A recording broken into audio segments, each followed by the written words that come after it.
Welcome to Ganpati University. So ప్రస్తుతం నేను గుజరాత్ అహ్మదాబాద్ దగ్గరలో ఉన్నటువంటి గణపతి యూనివర్సిటీలో ఉన్నానండి. ఎవరైనా సరే ఇంటర్మీడియట్ పూర్తి చేసుకున్న తర్వాత బీటెక్ చేద్దాము అనుకునేటువంటి వాళ్ళకి గణపతి యూనివర్సిటీ అద్భుతమైనటువంటి అవకాశం కల్పిస్తోంది. మీరు నమ్ముతారా? ఈ యూనివర్సిటీకి ఒక సపరేట్ పిన్ కోడ్ ఉంది అని అంటే ఇండియాలో ఎక్కడా లేని విధంగా ప్రతి ఒక్క బీటెక్ స్టూడెంట్ కి అవకాశాలు కల్పిస్తుంది. లోకల్ గానే కాదు, గ్లోబల్ గా కూడా. అట్ ద సేమ్ టైం ఇక్కడ లైబ్రరీ చూసుకున్నా, ఫుడ్ ఫెసిలిటీ చూసుకున్నా, రెండు తెలుగు రాష్ట్రాల్లో ఏ విధమైనటువంటి ఫుడ్ ఉంటుందో ఇక్కడ కూడా ఆ విధంగానే ఫుడ్ ఉంటుంది అనమాట. వెజ్, నాన్ వెజ్ రెండు ఉంటాయి. అండ్ హాస్టల్ ఫెసిలిటీ కూడా ఏసీ రూమ్స్ ఉంటాయి. అండ్ ఇక్కడ ఉండేటువంటి క్లాస్ రూమ్ వాతావరణం కూడా అంత ఏసీయే ఉంటుంది. మీరు ఎడ్యుకేషన్ సంబంధించినటువంటి లోన్ ఫెసిలిటీ ఉందా లేదా అనుకున్నటువంటి డౌట్స్ కూడా ఉంటాయి కదా, ఏ మాత్రం కూడా మీరు ఫీల్ అవ్వాల్సినటువంటి అవసరం లేదు. ఆ ఫెసిలిటీ కూడా ఉంది. టాప్ ర్యాంకింగ్ లో ఉన్నటువంటి యూనివర్సిటీ ఇది. నాక్ ఏ గ్రేడ్ కూడా ఉంది. లోపల ఏ విధంగా ఉందో నేను మీకు ఒక్కసారి చూపిస్తాను.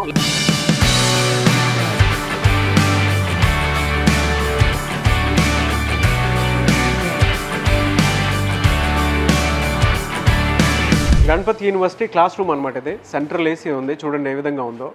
సో జనరల్గా ఇక్కడికి వచ్చేటువంటి స్టూడెంట్స్ వాళ్ళకు ఒక మంచి అవకాశం ఏదైనా ఉంది అని అంటే ఐఐటి ప్రొఫెసర్స్ వస్తారు ఇక్కడ. వాళ్ళు కూడా పిహెచ్డీ కంప్లీట్ చేసినటువంటి వాళ్ళే ఇక్కడికి వచ్చి టీచ్ చేస్తూ ఉంటారనమాట. అకాడమీ పరంగా మనం చూసుకుంటే టెక్నాలజీ మీరు ఏదైనా చదవండి, ఏఐ నుంచి సైబర్ సెక్యూరిటీకి వెళ్ళాలి అనుకున్నా కూడా కొంచెం మైనర్ స్పెషలైజేషన్ కోసం అటువంటి సర్టిఫికేషన్ కూడా మీరు చేసుకోవడానికి వీలు ఉండేలాగా ఉందన్నమాట. సో క్లాస్ రూమ్ చూస్తే చాలా విశాలంగా కనిపిస్తుంది. గణపతి యూనివర్సిటీలో ఐబిఎం ల్యాబ్, ఎలాంటి ల్యాబ్స్ 12 ఉన్నాయి. సో ఇక్కడ స్టూడెంట్స్ ఎవరైతే చదువుతూ ఉంటారో వాళ్ళు ఫైనల్ ఇయర్ చదువుతున్నప్పుడే మీకు ఇంటర్న్షిప్ ప్రోగ్రామ్ ఒకటి కండక్ట్ చేసి అందులో 20,000 వరకు సంపాదించుకున్నటువంటి అవకాశాన్ని కూడా కల్పిస్తున్నారు. అండ్ ఇక్కడ మీరు ఒకసారి సర్టిఫికేషన్ ఐబిఎం నుంచి కనుక మీరు తీసుకున్నారనుకోండి, ఆ సర్టిఫికేషన్ ఇండియాలో ఎక్కడున్నా సరే, ఏ కంపెనీకి వెళ్ళినా సరే మీకు ఒక మంచి అవకాశాన్ని కూడా కల్పిస్తున్నారు అనమాట.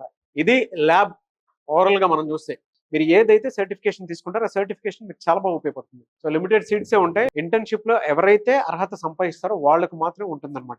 గణపతి యూనివర్సిటీలో ఇంకొక ల్యాబ్ కూడా చూపిస్తాను మీకు. బాష్ రెక్స్రాత్ కి సంబంధించినటువంటి టెక్నాలజీ అసలు ఇక్కడ ఏ విధంగా వర్క్ చేస్తుంది ఏంటి అంటే, మషిన్ లెర్నింగ్ ఎవరైతే ఆ కోర్సుని డెవలప్ చేసుకుని ముందుకు వెళ్దాము అనుకున్నటువంటి వాళ్ళు ఎవరైతే ఉన్నారో, సో ఇక్కడ కనుక నేర్చుకుంటే ఎలాంటి హ్యాండ్స్ ఆన్ ఎక్స్పీరియన్స్ ఉంటుందని నేను చూపిస్తాను. ఇక్కడ సిస్టమ్ లో మీరు ఏ కోడింగ్ అయితే నేర్చుకుంటారో ఆ కోడింగ్ కి సంబంధించిన మొత్తం ఇలా కోడింగ్ రాస్తారు. ఆ డేటా అంతా ఇందులో స్టోర్ అవుతుంది. ఇందులో స్టోర్ అయినటువంటి డేటాని తీసుకొని, సో ఇక్కడ మషిన్స్ ఉన్నాయి కదా, ఆ మషిన్స్ లో ఇదిగో ఇక్కడ పెడతారు. సో ఆ మషిన్స్ లో పెట్టిన తర్వాత ఆ డేటా ప్రకారము ఇదంతా వర్క్ చేయాల్సింది ఉంటుంది అనమాట. సో ఇండస్ట్రీస్ లో కనుక మనం చూసుకుంటే పెద్ద పెద్ద మషిన్స్ అవి ఏ విధంగా వర్క్ చేస్తాయి అని అంటే ఇలానే వర్క్ చేస్తాయి. ఇది సెన్సార్. ఇక్కడ లైట్ కనిపిస్తుంది కదా మీకు, చూడండి ఒక సౌండ్ వచ్చింది. నేను ఇలా చేయి పెట్టగానే అక్కడి నుంచి సౌండ్ వచ్చింది. సెన్సార్స్ ఆ విధంగా పనిచేస్తాయి. డేటాని ఆ విధంగా మషిన్ లెర్నింగ్ కోసం ఉపయోగించుకోవడానికి అవకాశం ఉండేలాగా హ్యాండ్స్ ఆన్ ఎక్స్పీరియన్స్ ఇదిగో ఇలా చూపిస్తారు మీకు.